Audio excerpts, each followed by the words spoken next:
call to worship this morning is a poem called A Protest and a Party by Hannah Roberts Villeneuve. People sometimes ask, is pride a protest or a party? And the answer is, of course, yes. And why not? Why not rejoice as we resist, dance as we demand change, celebrate as we create community that delights in all of who we are? So bring all of that with you this morning. Bring your policy demands, bring your glitter, bring your Supreme Court broken heart, bring your rainbow socks. Bring the emptiness you feel for our siblings gone too soon. Bring your Gloria Estefan remix. Bring your tender hope for change. Bring your most garish eyeshadow. Bring your spirit, tattered and battered by a world that seems insistent on choosing fear and hate. Gather up all these things and bring them here to a place where we don't have to shoulder these burdens or celebrate these joys alone. Come, let us worship together.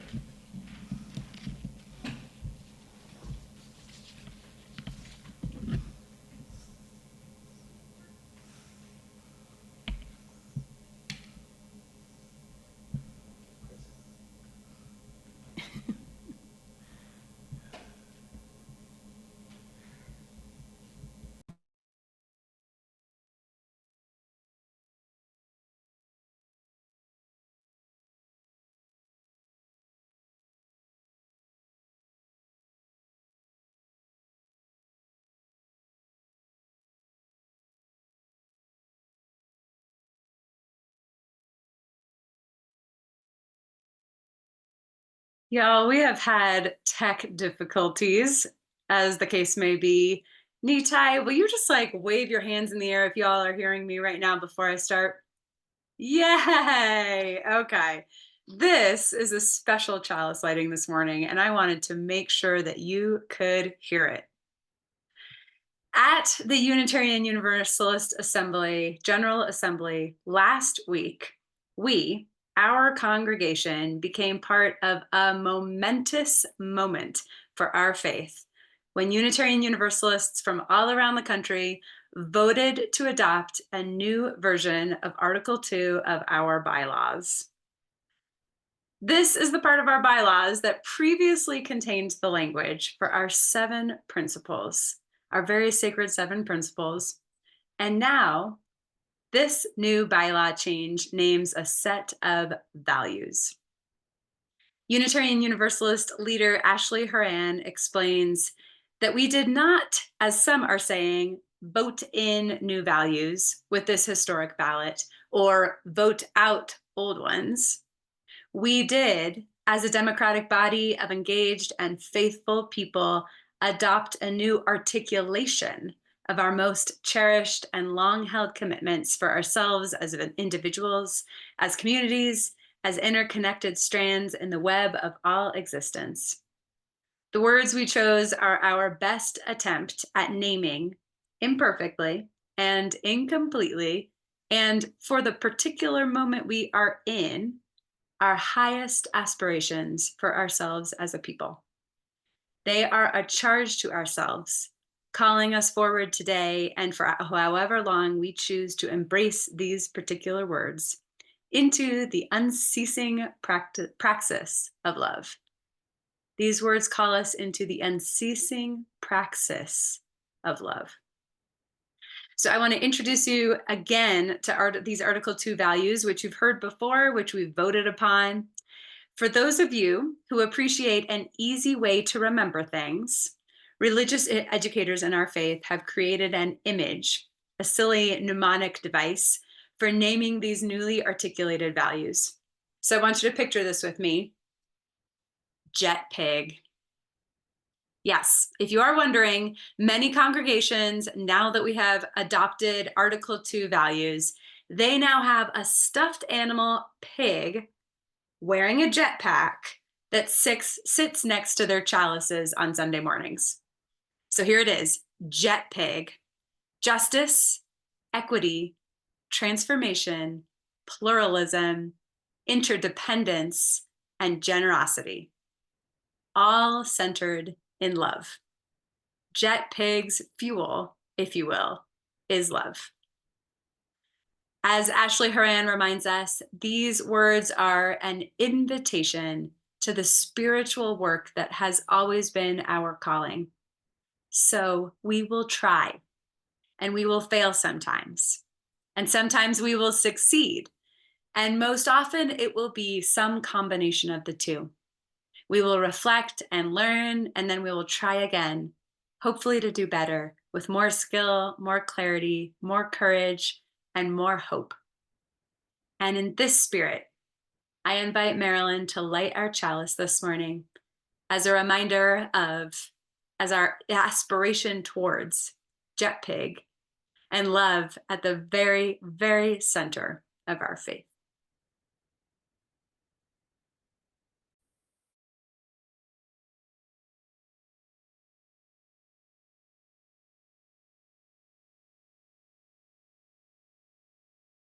Marilyn, and I'm glad to be your worship leader today.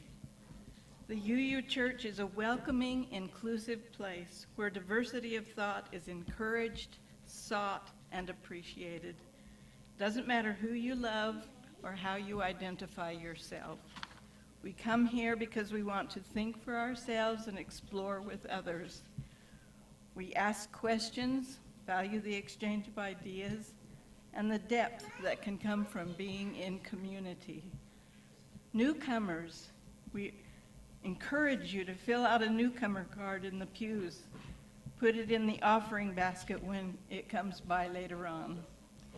And please stay and chat with us after the service. If you're joining us online, please fill out the newcomer card online. We love having people of all ages in this community.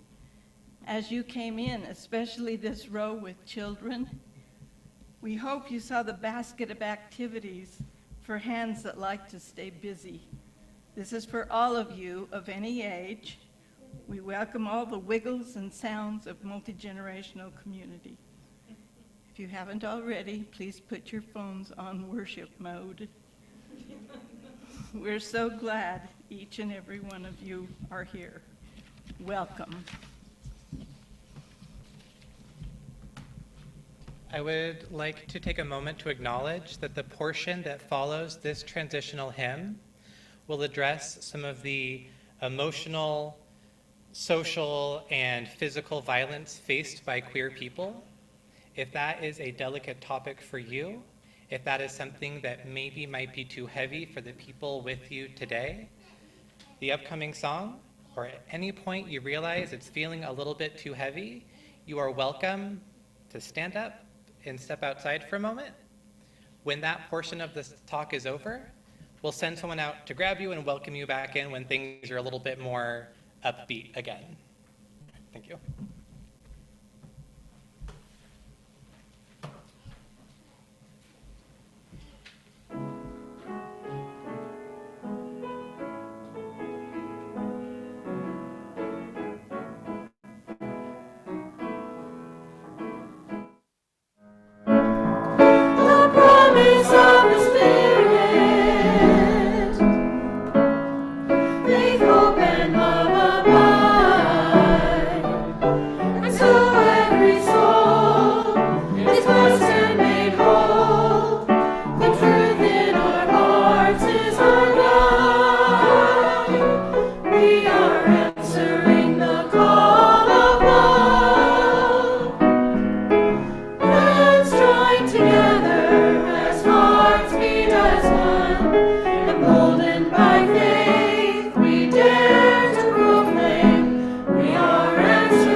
I wish that I could stand here this morning and say Happy Pride. But it's hard because every day this week, when I have gone to turn off my alarm, my home screen of my phone tells me another way in which my community is currently under attack. And when I wake up and I see that there is legislation that's just been passed against diversity, equity, and inclusion in education, and now Weber State University is closing down its Pride Centers, I feel the safety that I saw grow so richly in my early 20s be eroded just a little bit further. And then the very next day, I wake up and I read that Utah has just passed a law that forbids state employees from following federal legislative requirements that would extend protections to trans students within our public education, thus making sure that for a little bit longer, the state of Utah can still deny some children equal access to public spaces. And I'm reminded in all the ways I see the tender bud of openness to accepting gender diversity that I thought I saw growing in my early 30s being smothered in wave after wave of toxic rhetoric. Pride doesn't feel so happy right now. And I'm okay. I'm doing really, really well. I'm surrounded by a huge, queer, accepting family.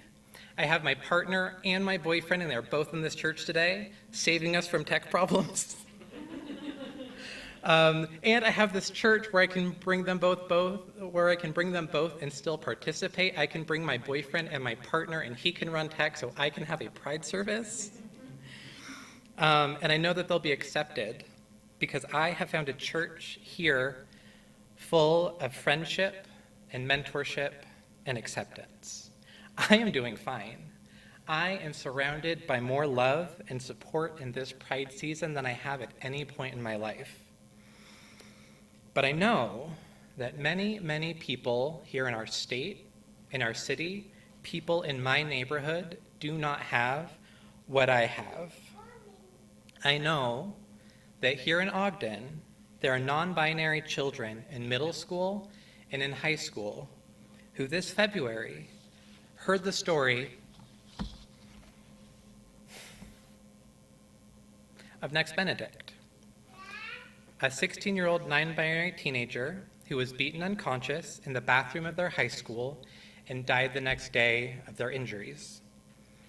And I know that every time those kids walk by the bathroom in their middle schools and in their high schools, they might feel a little bit like I felt when I was in middle school.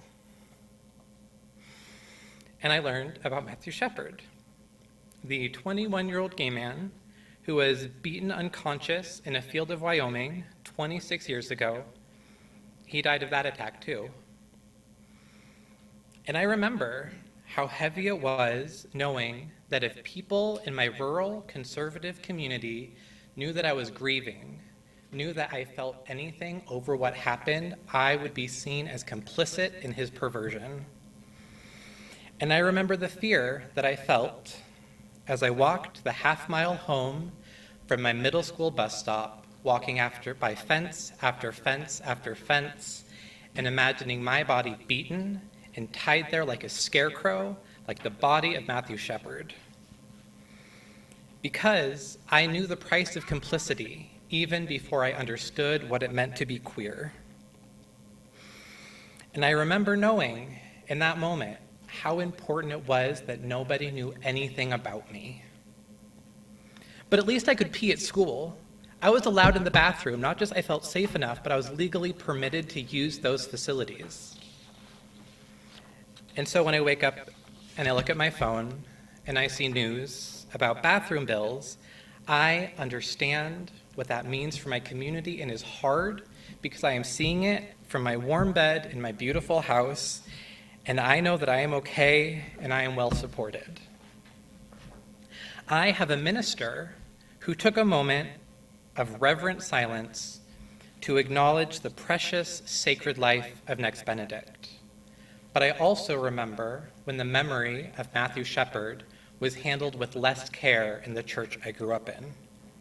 And I remember that not every minister in this city is as delicate as Kristen. Most queer people in this city don't have a church where people feel and respond to their pain, and so many of them carry it as a dark and dangerous secret. And I still remember how pain festers in darkness. And I know that when bathroom bill bans are the subject of news sections and op-eds and headlines, queer people here in our city, in our neighborhood, in this moment, probably feel something like I felt living in California in 2008, when my identity was the center of national discourse, where everywhere I went, the vote over marriage equality meant that even for a moment, even for an afternoon, I could not step away from the discourse on whether I was allowed to have a family, the discourse over whether my family, whether I had value. And it's hard to wake up day after day after day, and now decade after decade of having my validity and my existence questioned and denigrated and erased. It is hard to wake up having the validity and the existence of my family and my friends and my community denigrated and questioned and erased. And so things are still hard for me, even when I'm doing fine. And it's hard to be happy when I chose to sit out Salt Lake City Pride because I had just gotten back from a lovely week in Ohio with my partner's family, and I have had enough love and validation and acceptance. And in this moment, I just want to sleep in. When I know that there are people who wait to go to that parade all year long, because it is the only place where they feel like they are a part of a community and not apart from it. It is the one chance a year they have to be seen, and I did not take the time to go and see them. And it's hard because I know that this is not just queer pain.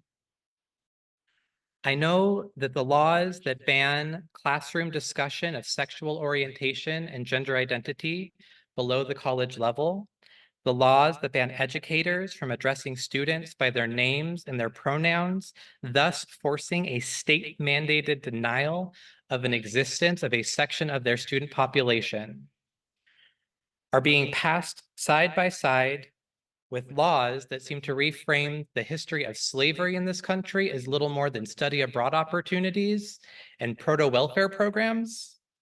I know that laws that ban books, allowing queer voices to be silenced, denying the next generation models, healthy models of what it means to be queer, are silencing voices of color. They're silencing women's voices. Every single one of the top 5 most banned authors in this state are women. Women telling stories about what it means to be women in this moment, and maybe people need to hear those stories.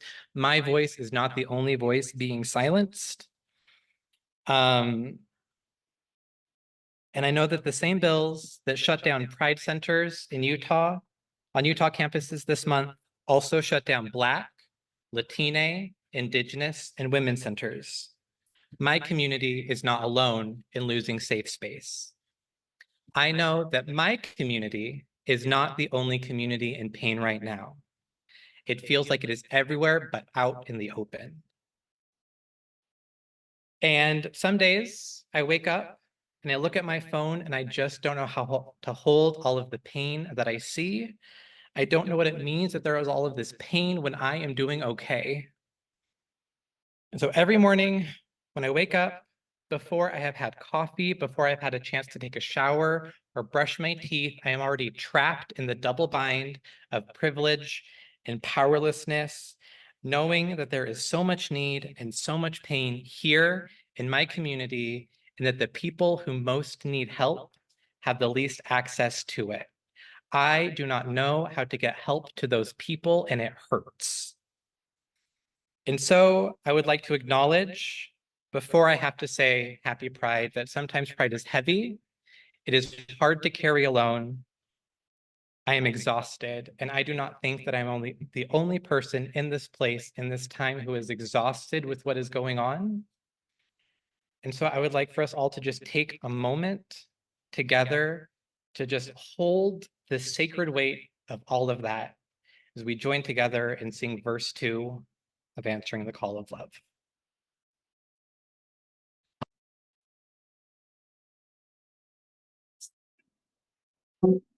Sometimes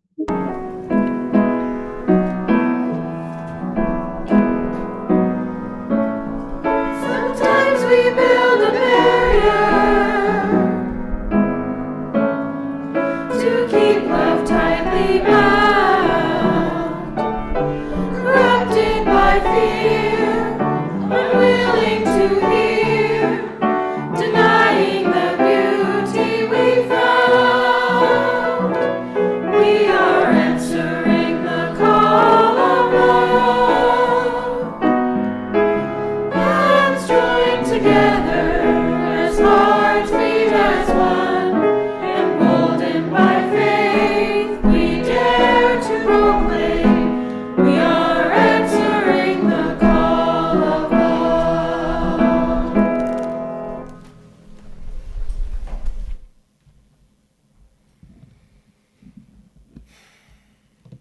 Sorry if that was a bit heavy. That's just what's been on my mind going into everything. But I am very excited to read what I am about to read to you because a week ago, I voted at the Unitarian Universalist General Assembly to set what I am about to read to you as the foundation for the work of the UUA and all of its member congregations. I voted to set what I am about to read as the foundation for the work of this congregation, not with the permission of this congregation, but with this mandate. This is something that I was told that this community, this church, this congregation, this space believes in and holds to be true. And because I voted, because you told me to vote that way, this week I get to ground the rest of what I say in the text that comes the closest thing to scripture, the closest thing to a creed or a commandment or a statement of belief that Unitarian Universalists have. Bylaws. Right, this is what Kristen mentioned this morning in her opening service. This is Article 2, Section C, 2.2, Values and Covenants of the Unitarian Universalist Association bylaws. This basically tells people what it means to say, when I say I go to a Unitarian Universalist church. This is what it means when I say I am a Unitarian Universalist. Okay, here goes. As Unitarian Universalists, we covenant congregation to congregation and in our association to support and assist one another in our ministries. We draw from our heritages of freedom, reason, hope, and courage, building on a foundation of love. Love is the power that holds us together. Love, is at the center of our shared values. We are accountable to one another for doing the work of living our shared values through the spiritual discipline of love. So now I can say we are Unitarian Universalists and we put love at the center. That's pretty cool. So friends, let me speak of love. Because now in this place, I feel so loved. I've been given a chance to talk about some of the complexities surrounding what it means to be queer in this moment, to what I understand to be a largely straight audience. And it's scary because I have never spoken this openly about what it means to be queer, about the fear and uncertainty that I hold as a queer person every day to someone who I've known to be straight. Because the reality is, when I normally talk in mixed company, pride has to be rainbows and glitters and yes, queen, and fan pops, and it has to be all so bright. Because I never know how much of my queerness another person can hold. I never know what point my queerness goes from being okay to being threatening. And frankly, when straight people feel threatened by queerness, queer people do not do well. But here, In this moment, I feel safe because I feel love. I feel safe enough to speak my truth because I have been met here with open arms. I have been met with friendship and mentorship and respect. Here, I have been met with love, holy, transformative love. I believe that this community has the capacity to hold my pain. I believe that in this community, I am not alone in my pain. And finding a way to voice my pain has been transformative. In preparing for the service, I have had a chance to have open and honest conversations about the grief surrounding of what queerness means in this moment, what queerness has meant in the past, and what we hope queerness will come to mean in the future. With my friends and my family and with members of this church. And in having these conversations, I have been given room to hold. So I've been able to move some of the grief I didn't even remember I was carrying. And in having these conversations, I have been given opportunities to hold other people's pain.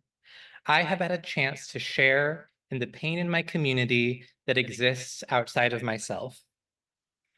And when I do it, I understand why it is so important to, this is now quoting from Article 2, create and nurture sustainable relationships of care and respect, mutuality and justice.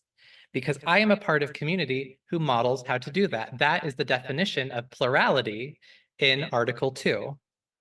And I see it lived here every day. I know how to do it now for myself because I see it lived here in community. Right? As Unitarian Universalist, we covenant to support and assist each other in our ministries. And you, each of you, even if you've never been here before, through the love that you bring to this community just by showing up for a Pride service, has supported me in my ministries, in my callings, as a member of my family, as a partner and a boyfriend, as a member of this church. You do that, each of you, every Sunday by making this a safe place for me to be a whole human being. Nothing has to be left out. And I know that you don't do it for like me specifically. That's just what you do here. That's what we do here. We do it because we're Unitarian Universalists. We do it because we covenant to support and assist one another in our communities. We're accountable to one another for doing the work of living our shared values through the spiritual discipline of love. And when we, each in our own way, embrace the differences and commonalities that we all bring here to this space with love, curiosity, and respect, we live the UU value of plurality, centered in love. When you are welcoming to me and the differences that my family brings to this space, you let other people with other differences, know that this is a space where they can bring their whole selves. We are Unitarian Universalists, and we declare that every person is inherently worthy and has the right to flourish with dignity, love, and compassion. And right now, things are scary. Things are uncertain. We all feel and see a lot of change that we don't understand and we don't know how to respond. And when we are scared and we are hurt, it is easy to lash out. It is easy to perpetuate pain and injustice and fear. And that is why we must put love at the center, because we need something to hold on to. We need a foundation. Right now, we just need somewhere to start. And I choose to start with love. Because when I wake up and when I look at my phone, Love is the only response that makes any sense. Love is the only answer that seems to make things better. And I am sorry for taking this time to speak about myself, but pride is personal, it is complicated, and mine is the only queer story I know how to tell. And I am grateful to have a place where I can tell it. I hope that each of you in this community brings the same transformative love, creates the same safe space in all the space you inhabit, so that everyone in your life knows that at least while you are present, they have a place where they can be their whole selves, where they can voice their hope and their grief, and it will be held in love. Love wins. Trans rights are human rights. Happy Pride.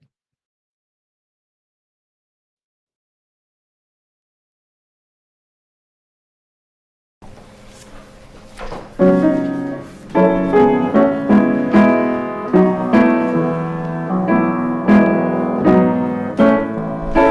bright new day is coming, when love will not divide. Reflections of grace in every embrace, fulfilling the vision divine. We are answering the call of love. Let's join together as hearts beat as one. Emboldened by faith, we dare to proclaim we are answering the call of love. We are answering the call of love.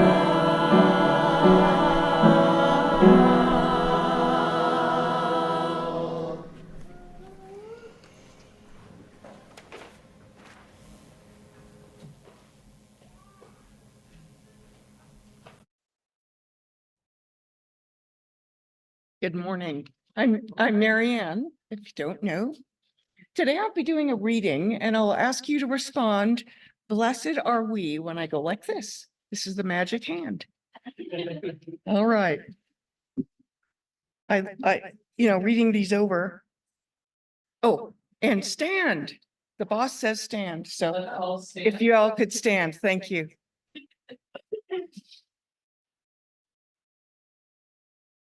Blessed are we who gather with open hearts together in this space today. Blessed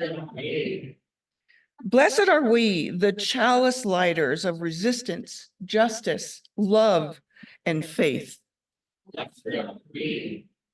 Blessed are we, the heretics, the outcasts, the walkers of our own way. Blessed are we, the border crossers, the refugees, the immigrants, the poor, the wanderers who are not lost. Blessed are we. Blessed are we, the transgressors, the trespassers, the passers-by, the cause takers, the defiant, the compliant. Blessed are we.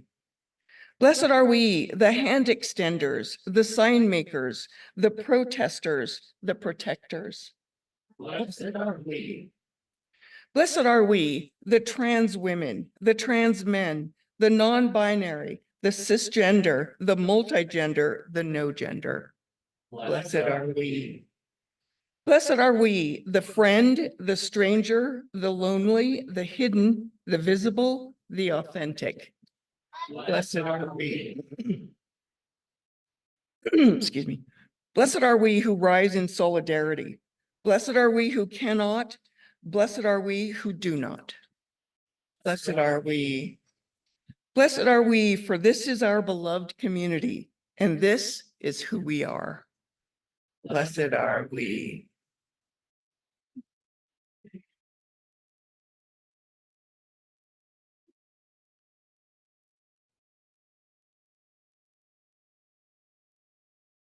We continue our collective prayer by coming forward to engage in a variation of our weekly ritual that helps us to collectively hold the challenges and joys that we are experiencing as humans in the moment. For those of you here in the chapel today, as you light a candle, let it hold your hopes, memories, and gratitudes for this beautiful, complicated world and for our lives. But remember that pride is hope and grief existing side by side, as intertwined and inseparable as the light and heat of a flame. So also let it hold your burdens, your fear, your grief, and your uncertainty. Let it hold all of you here in community.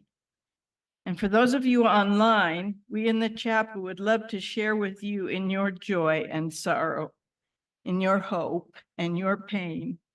If you would like to share yourself with us, we love to see your chalice, your pride flag, or just your smiling face. You may now come forward.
community where we can share our resources to live out our vision in the world.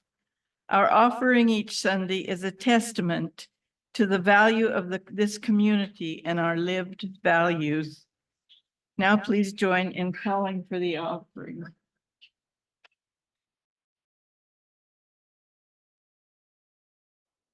Thank you. Do we have another?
Please rise, embody your voice, and facing the center aisle, sing together the offering song written in your order of service. From you I receive, to you I give. Together we share every bliss we live. From you I receive, to you I give. Together we share every bliss we live. Thank you for giving. This offering helps this church, helps us in our effort to improve the world in big ways and small.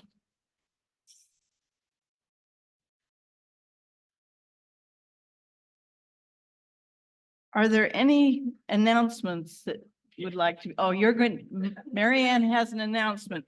Think of these announcements as an invitation to participate in the life and mission of this congregation.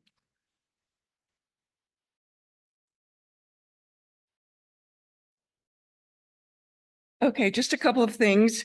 We are still looking for volunteers for Ogden Pride coming up in August. And we'd sure love to have some participation from this community. So I'd invite you to contact me. Admin@uuco.org is the best way. And so I look forward to hearing from some of you. And then I just wanted to say, remember next week is we'll be streaming with Salt Lake City First Unitarian Church of Salt Lake City. That was hard. All right, thank you.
join me in saying the chalice extinguishing words in your order of service. We extinguish this chalice, but not the warmth of love, the light of truth, nor the energy of action.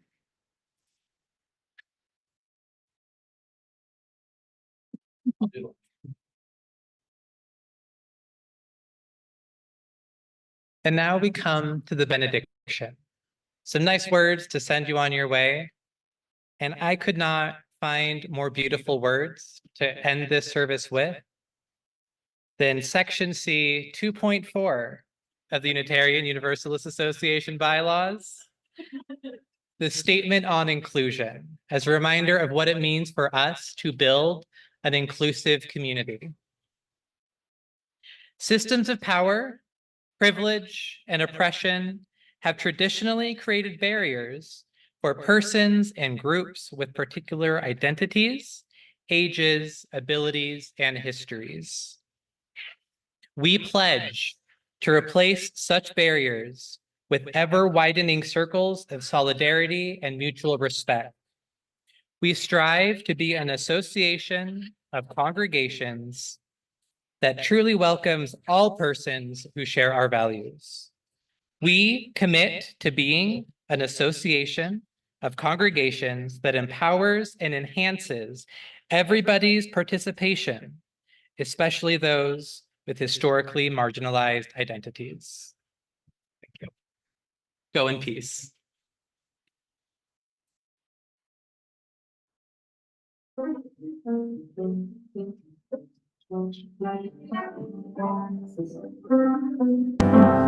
you.